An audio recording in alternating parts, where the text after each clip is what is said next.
So I wanted to do a video on Planes, Trains, and Automobiles because, one, it's just a great movie, one of my all-time favorites, and two, it's also a great Thanksgiving movie, but I thought I'd dig a little deeper beyond the obvious why it's such a great Thanksgiving movie. And so Neil Page, this was the character played by Steve Martin, and he's such a great example of the left brain thinking mind. He's organized, methodical, and absolutely convinced if everything just worked out the way he thought it should, everything in life will be great, life will be improved, and it's true by every measure of success. He was a great example of this.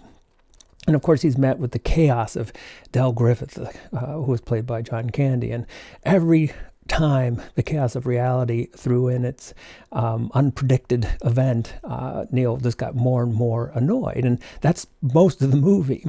And it shows such an excellent example that the thinking mind is a great guide to survival, but it's not a great guide to happiness, true happiness, peace of mind, or what we should say, peace from mind, peace from the thinking mind. And the problem is, why is the thinking mind always annoyed? Well, the thinking mind can never get the big picture. It can't step back far enough to see how all these little annoyances can build into something really wonderful. And that's why this is a Thanksgiving movie, because to be thankful, you cannot simultaneously be possessed or identified with the thinking mind, because the thinking mind always wants more. It always wants its plan to achieve something that it thinks is better than what's happening right now. And maybe that's why after a day of gratitude, people go out and spend all this time shopping. So Fridays are known for, giving tribute to the thinking mind again. If I just have this or that, everything will be better. And that's kind of the thinking mind exacting its dues after a day of gratitude. So, but anyway, back to the movie. At the end, you can see that Neil Page starts to become less identified with the thinking mind. He starts to see the connections, particularly with Del, and he starts to see that people are valuable regardless of what they can do for him personally. And you could see him vibrating at a higher level. And even if Del has nothing to offer in terms of material or status goods, that he's still valuable.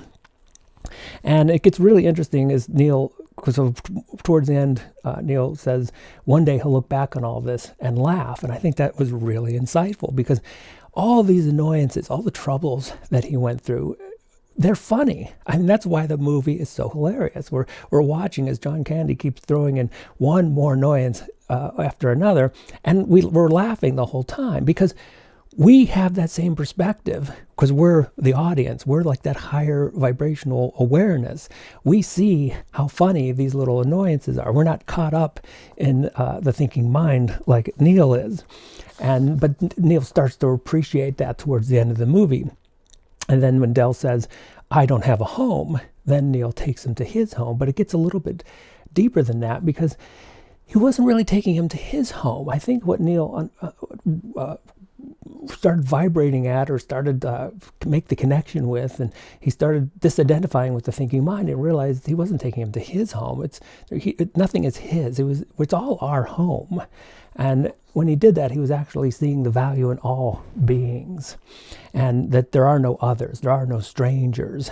And when you get that vibe going, in other words, you're disidentified with the thinking mind, and you're starting to see how much value just all beings have in just their simple existence, and it's all our home, then there's no other experience you can have except being grateful.